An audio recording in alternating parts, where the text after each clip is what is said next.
सिंध जे ॿिए नंबर वॾे शहर हैदराबाद जी सुञाणप बणियल पको क़िलो गंजे टकर जे उत्तरी टकरीअ ते वाक़िअ आहे। क़दीम आसार ऐं तारीख़ी विरसो क़रार नल पको क़िलो पंहिंजी मज़बूत बीहक ऐं अनोखी जोड़जक सबबि मुनफ़रिद हैसियत रखे थो।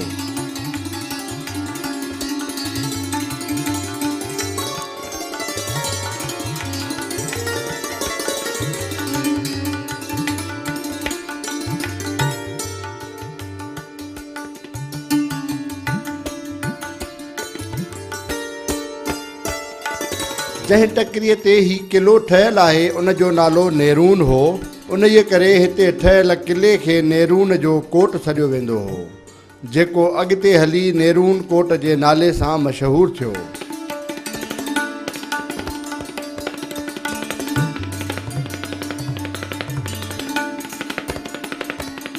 जॾहिं मियां गुलाम शाह कलोड़ो हुयो त उन जेका आहे हिते गंजे टकर ते आयो। हाणे तव्हां अंदाज़ो कयो त असां वटि जेकॾहिं ॾिसंदासीं कोटनि जे हवाले सां त असां वटि कोटनि जा मुख़्तलिफ़ वरी क़िस्म आहिनि।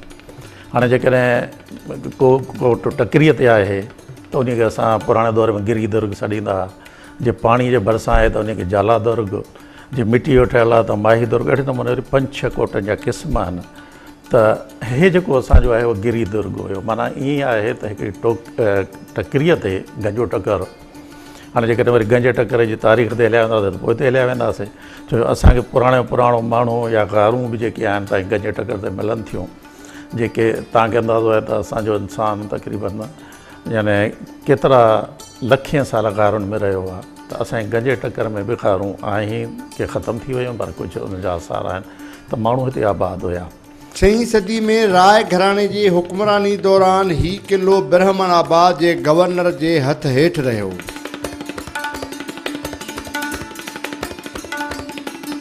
जॾहिं त राजा ॾाहर जे दौर में क़िले जो हाकिम बुद्ध भिक्षु हो, पर क़िले जी मज़बूती दिफ़ाई अहमियत जे करे राजा ॾाहर जो पुटु जयसीना पिणु हिते अची आराम कंदो हो। सिंध में कलोड़नि जी हुक्मरानी वारे दौर जे शोहरत याफ़्ता हाकिम मियां गुलाम शाह कलोड़े पंहिंजे हुकूमत में हिन हंध ते पंहिंजी दारुल हुकूमत बनाइण जो इरादो कयो ऐं हिकु क़िलो जोड़ाइण जो फ़ैसिलो कयो।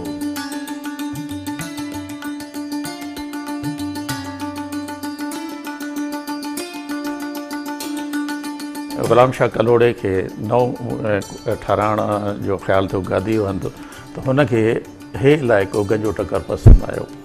ऐं उते चवंदा पहिरियों हिकिड़ो अॻे ई को कोट हुयो जंहिंखे नेरून कोट सॾनि था, ऐं जंहिंजा खंडरात हुया उन खे उते सफ़ाई करे ऐं उते हिन पहिरियों जेको आहे हैदराबाद क़िले जो बुनियादु विधो।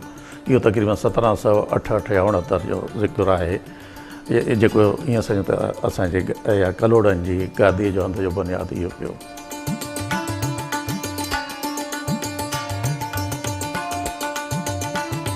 हीअ हंधि आब हवा जे लिहाज़ खां निहायत बहितर हो। हिन जे ओलह तरफ़ सिंधू दरिया वहंदो हो ऐं ओभर तरफ़ दरिया जी हिकु शाख वहंदी हुई, जेका हिन वक़्तु फुलेली वाह जे नाले सां मशहूरु आहे।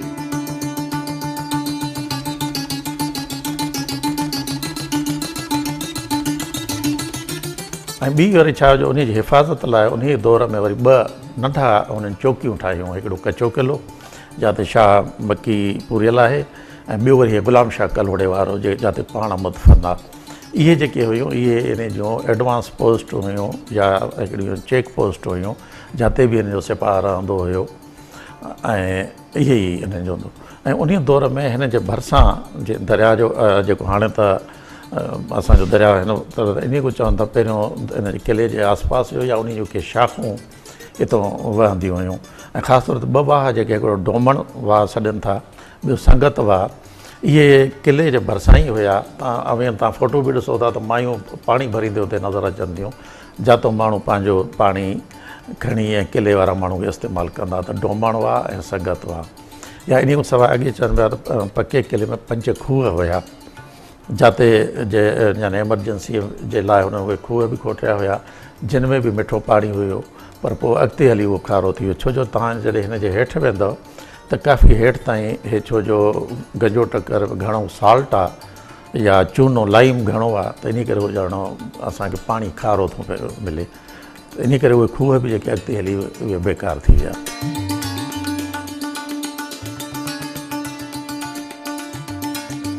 उनखां अलावा दरिया हुजण सबबि उत्तर ॾखिण जी आमद रफ़्त ऐं वापार में वॾियूं सहूलियतूं हुयूं।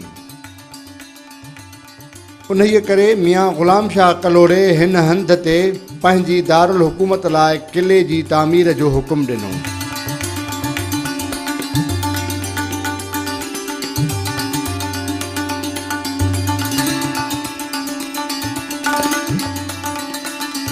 पोइ महाजननि ऐं हिंदू आलमनि खे आस पास जी ज़मीन ते आबाद कयो वियो ऐं थोरे ई वक़्त में ही निहायत शानदार शहर बणिजी वियो जंहिंजो नालो हैदराबाद रखियो वियो।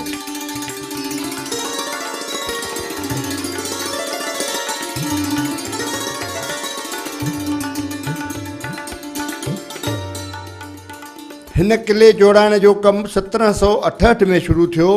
क़िले जी तामीर कल्होड़नि जे महदार मिर्ज़ा अहमद खुरासानी जे निगरानी में थी।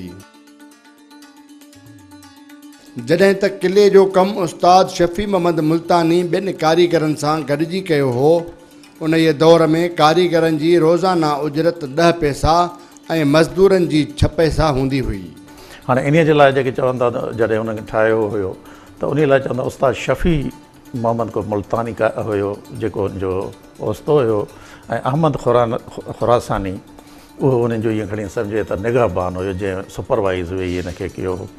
ऐं उन दौर में चवनि था त जॾहिं हीअ कमु मज़ूर कनि पिया त 10 पैसा कारीगर जी इहा हुई ॾियाड़ी ऐं 6 पैसा ई हिन जी मज़ूरनि जी ॾियाड़ी हुई। त इन हवाले सां इहो यानी कोट ठहियो। ऐं ॿियो वरी जेके बि तव्हां ॾिसंदो न अॼु बि केरु हंधनि ते हिते चौधारी हिकिड़ी चवंदा 20 फुट वेकिरी खंदक ठहियल हुई, जेका खाई जंहिंखे चइजे, जंहिंमें चवंदा पाणी हूंदो हुयो। ऐं मेन गेट ते क्रॉस करण लाइ हिकिड़ी ड्राब्रिज इहा हूंदी आहे जो मथे खणबी आहे ऐं जॾहिं इस्तेमालु न हुजे त तव्हां उनखे हटाए सघो था, उहा ठहियल हुई।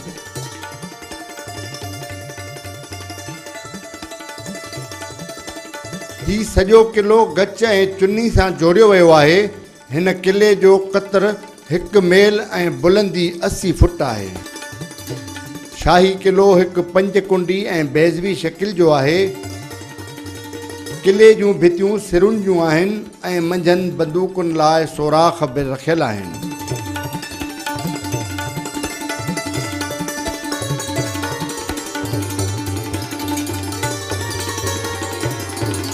ऐं ॿी वरी जेका हिन जी आहे, जेकर असां हिन जी बनावट ते था अचूं त मां ईअं ॻाल्हि कई जीअं टकिरी घुमी आहे तीअं हिन जी दीवार ठाही अथऊं। ऐं हेठि जेका दीवार जा बुनियाद आहिनि उहे तक़रीबन 5 फुट आहिनि, जेके मथे हलंदे तक़रीबन 2 फुट 9 इंच ऐं 2.5 फुटनि ताईं उन जूं कुंगरियूं वञी बीहनि थियूं। ऐं इहे तक़रीबन सिरुनि सां ठहियलु आहे। ऐं सिर जी बि जेकर तव्हां माप ॾिसंदो त तक़रीबन उहा पुराणी सिर आहे, 10 इंच ऐं 7 इंच 1.5 इंच जेका आहे उहा सिर सॼे हिन में इस्तेमालु थियलु आहे।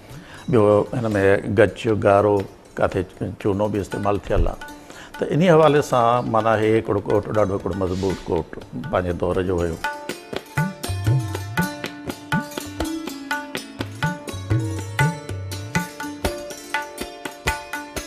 केतिरनि ई हंधनि ते टकिरीअ जी लाही ऐं उतां ई आहे। जेकॾहिं हिन भित खे टोड़े छॾिजे त बि क़िले ते चढ़णु नामुमकिन आहे।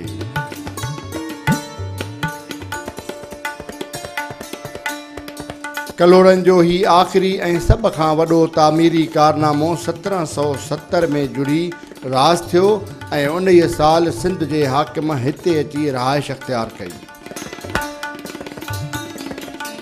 मियां ग़ुलाम शाह कलोड़ो हिकु ॾींहुं कचहरी सॾराई जंहिंमें क़िले जी तारीफ़ में क़सीदा पेश कया विया। शाइरनि खे इनामनि इकरामनि सां नवाज़ियो वियो। उन ई मजलिस में शहर जो नालो हैदराबाद तजवीज़ कयो ऐं हिकु संगे मरमर जी तख़्ती ठहिराए क़िले जे मुख्य दरवाज़े ते हणाए छॾी, जेका अॼु बि क़िले जे मुख्य दरवाज़े जे निड़ ते मालिक जो अतो पतो ॿुधाए थी।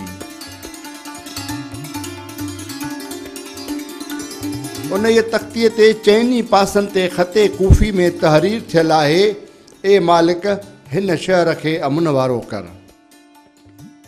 कलोड़नि खां पोइ सिंध ते टालपुरनि जी हुक्मरानी क़ाइमु थी। मीर फ़तेह अली ख़ान ख़ुदा आबाद छॾे हैदराबाद जो पको क़िलो अची वसायो ऐं 1799 ईस्वी खां हैदराबाद ई संदसि गादी जो हंधु हो। संदसि अदालत बि पके क़िले में ई हलंदी हुई। मीर फ़तेह अली ख़ान टालपुर ऐं संदसि 3 भाइर अल मारूफ़ 4 यार हैदराबाद जे मामलनि खे संभालींदा हुआ। मीर फ़तेह अली टालपुर जॾहिं हैदराबाद खे पंहिंजे गादीअ जो हंधु मुक़ररु कयो तॾहिं हिन पंहिंजे भाइरनि लाइ क़िले अंदरि जुदा जुदा जायूं जोड़ायूं। क़िले खे 3 हिसनि में विरहायो वियो।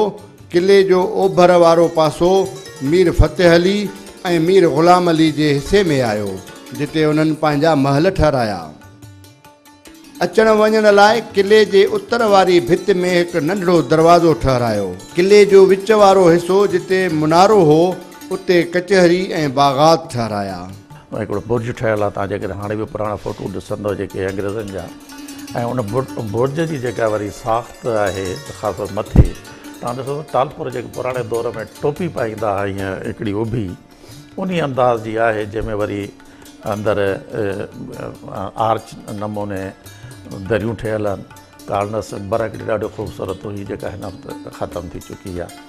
अहिड़े नमूने अंदरि बि चवंदा हिकिड़ो टावर हुयो।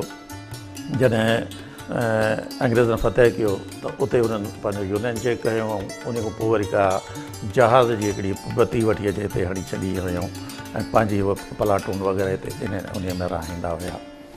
त इहा जेका आहे असांजे इन जेका पको क़िलो आहे उन जी इहा हिकिड़ी बनावट हुई।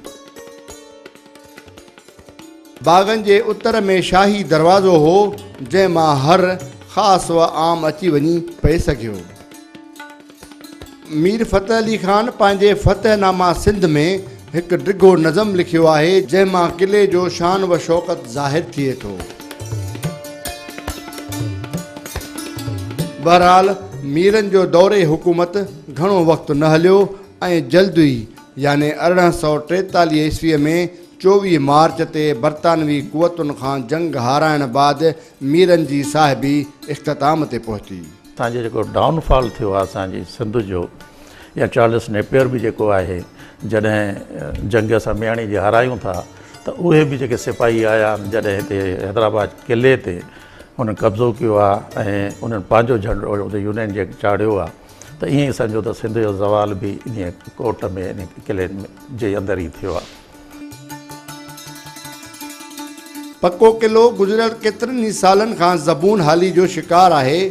पके क़िले खे इंसानी आबादीअ जी मौजूदगीअ तमामु घणो मुतासिर कयो आहे, जॾहिं त मौसमी तब्दीलियुनि ऐं हर साल पवंदड़ बरसातुनि बि क़िले खे सख़्तु नुक़सानु पहुचायो आहे। क़िले जूं दीवारूं कमज़ोर थियण करे भॼी ऐं भुरी रहियूं आहिनि। पको क़िलो ॿाहिरां बुरी तरह ऐं हंधा हंधा तबाही जो शिकार नज़र अचे थो। क़िले जे चौतरफ़ 150 खां वधीक दुकान ठहियल आहिनि, जिन जे करे क़िले जी ॿाहिरीं भित सदाईं भञ-ड्राह जे वर चढ़ियल आहे। क़िले में रहंदड़ माण्हुनि जी वाटर सप्लाई ऐं सेवरेज जे पाणीअ क़िले जे भितियुनि ऐं बुनियाद खे इंतिहाई कमज़ोर करे छॾियो आहे। क़िले जे ओलह ऐं ॾखिण जी कुंड खां अॼुल समय घरनि जो गंदो पाणी कुबे वारे पासे, जिते 15 फुट हेठाहीं ते पीर नूर शाह जी दरगाह वाक़ियो आहे, उन दीवारुनि खे तेज़ी सां कमज़ोर करे रहियो आहे। इहो ई सबबु आहे जो पके क़िले जी दीवार हिन महिल ताईं 11 हंधनि तां ढही चुकी आहे। देखें, ये अंग्रेज़ दौरे हुकूमत में इससे पहले जो है वो पानी की बहुत कमी थी हैदराबाद में, और सारा मीठा पानी जो है वो मशरक़ी सिमत जो फलेली नहर बहती है वहीं से पानी आता था। लिहाजा आबादी का ज़्यादातर दबाव भी जो है वो मशरक़ की सिमत है।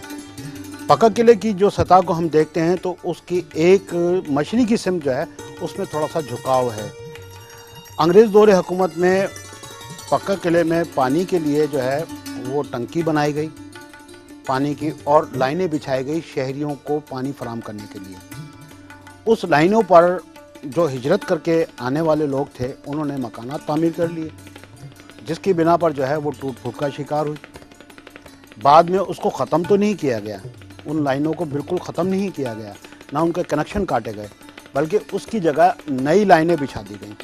फराहमी आब और निकासी आब की लाइनों से जो रसाव होता है पानी, वो उसकी दीवारों तक पहुंचता है, और दीवारों की बिना पर उसमें जो नमी आई है, उसमें जो पानी जो जमा होता है, उसकी बिना पर वो फसील जो है वो कमज़ोर से कमज़ोर होती गई।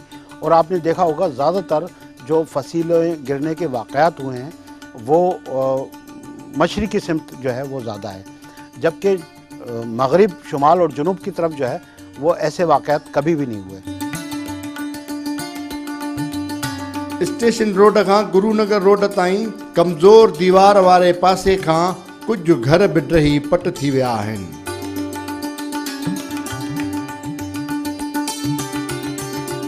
ॿारहं दरी ऐं कूपा जितां रस्तो हिकु ग्राउंड जहिड़े मोर्चे ते ख़तमु थिए थो, उहो बि तबाही हाल जो शिकार आहे। तालपुरनि जा ठहिरायल हरम बि किले सां गॾु ज़बून हाली जो शिकार आहिनि। कमरनि जूं छितियूं किरी चुकियूं आहिनि, जॾहिं त कमरनि जूं दीवारूं बि हंधा हंधा ॾरी चुकियूं आहिनि। पके किले जे ओभर तरफ़ स्ट्रीट नंबर 1 ते तक़रीबन 50 फुट जी दीवार जो असली पत्थर वज़नी मशीनुनि ज़रिए मिसमार कयो वियो आहे। हैदराबाद डेवलपमेंट अथॉरिटी जी बिल्डिंग कंट्रोल डिपार्टमेंट पके किले खे 4 ज़ोननि में विरहायो आहे, जिन मां हिकु हिसे खे रेड ज़ोन करार ॾेई उते मौजूदु 250 घरनि खे ख़तरनाक ॼाणाए कंहिं बि वक़्तु किरण जी वार्निंग ॾिनल आहे। पर उन बावजूदु पके किले खे ख़ाली कराइणु सरकार ऐं लाॻापियल इदारनि लाइ चैलेंज बणियल आहे, जेतोणीकि पके किले खे महफ़ूज़ बनाइणु ऐं इंसानी वालार ख़तमु कराइण लाइ हुकूमती तोड़े इंतिज़ामी सतह ते कोशिशूं थींदियूं रहियूं आहिनि, पर उन बावजूदु को बि असराइतो नतीजो ज़ाहिर न थियो आहे। हैदराबाद जे अॻूणे ज़िले नाज़िम मखदूम रफ़ीक़ ज़मा पारां पके किले में ख़तरनाक करार ॾिनल हिसे ते मौजूदु 260 घर ख़ाली कराइण लाइ रहवासियुनि खे पहिरियां लियाक़त कॉलोनी ऐं बाद में मेहरान मर्कज़ में रहाइण जी आछ कई वई हुई, जॾहिं त उन वक़्त जे सदर परवेज़ मुशरफ़ पिणु पके किले जे रहवासियुनि खे फ्लैट्स ठाहे ॾियण लाइ 5 करोड़ रुपया ॾियण जो ऐलान कयो हो। अहिड़ीअ रीति MQM सां लाॻापियल कंवर नवीद जमील जे ज़िले हुकूमत किले जे रहवासियुनि लाइ कोहिसार हाउसिंग स्कीम में प्लाट मंज़ूर करे ॾिना हुआ, पर किले में आबाद माण्हू किलो ख़ाली करण लाइ तयारु न थिया ऐं मामिलो हिकु भेरो वरी रोलड़े जो शिकार थी वियो। सन 2000 में जो है वो फंड्स रिलीज़ हुए, वक्तन फ़वक्तन फ़ंड रिलीज़ होते हैं, MNA MPS के भी फ़ंड्स होते हैं, मुख्तलिफ़ इदारों के भी फ़ंड्स होते हैं। फ़ंड्स आते हैं मगर कहाँ जाते हैं ये आज तक पता नहीं चला। इसके जो है फसीलें जो गिर रही हैं, फसीलें गिरने से पहले बरसात के मौसम में ज़्यादातर ये वाक़यात होते हैं, उससे पहले महकमा बिल्डिंग कंट्रोल अथॉरिटी जो है वो बयानात जारी करती है, मुख्तलिफ़ इदारे जो है बयानात जारी करते हैं कि जी हिफाजत के तहत ये कर लिया जाएगा, हिफाजत के तहत यूँ कर लिया जाएगा, मगर ये सिर्फ प्रेस रिलीज़ की हद तक जो होता है। उसके बाद जब वाक़यात हो जाते हैं तो कोई ज़िम्मेदारी अपनी कबूल नहीं करता है। हैदराबाद जो पको किलो महफ़ूज़ आसार क़दीमा जी हिकु साइट आहे। नवादरात एक्ट 1975 तहत महफ़ूज़ साइट जे अहाते तोड़े हदुनि अंदरि 200 फुटनि ताईं कंहिं बि क़िस्म जी अॾावत जी इजाज़त न हूंदी आहे। तंहिं हूंदे बि किले जे ओभर पासे आर्कियोलॉजी खाते जे डायरेक्टर जी रिहाइशगाह, फोर्ट पुलिस जो थाणो ऐं उन सां लॻोलॻ 2 सरकारी school, government Khatija girls primary school ऐं government Rais girls primary school क़दीम ऐं तारीख़ी इमारतुनि में क़ाइमु कया विया आहिनि। अंदरूनी में केतिरियूं इमारतूं बि हुयूं, जीअं दीवान ख़ासि हुयो, दीवान आम हुयो, जे हाणे बि तव्हां वेंदो जिते म्यूज़ियम आहे, या जिन खे कंहिं ज़माने में साड़ियूं बि हुयूं। हिते असांजी लाइब्रेरी या सिंधाला जी जो पहिरियों जेको ऑफिसिस हिते हुयूं टेम्पररी उनखे बाहि बि शायदि लॻी त उहे जेके आहिनि असां वटि हिन वक़्तु उन्हनि जो रुॻो हरम जेको आहे महफ़ूज़ आहे, बाक़ी ॿियूं शयूं सभिनी ते कब्ज़ा थी विया आहिनि, उते स्कूल ठही विया आहिनि, उते थाणा ठहियल आहिनि, मतिलबु ओवरहेड टैंक अंडरहेड टैंक्स ठाहे असांजो हुनखे इहो अहिड़े नमूने जो कयो वियो आहे। जॾहिं त किले जे ॿाहिरीं भित सां केतिरा ई दुकान ठहियल आहिनि, जेतोणीकि हैदराबाद जे पके किले खे इंसानी आबादी जी वालार, माण्हुनि जी बेहसी ऐं मौसमी तब्दीलियुनि जे करे तमामु घणो नुक़सानु रसियो आहे। पर गॾोगॾु सरकारी बेध्यानी, लाॻापियल इदारनि जी लातालुकी ऐं इंतिज़ामी कोताहियुनि जे करे पिण ही तारीख़ी विरसो ऐं क़दीम आसार तबाही जे किनारे ते पहुतल आहे।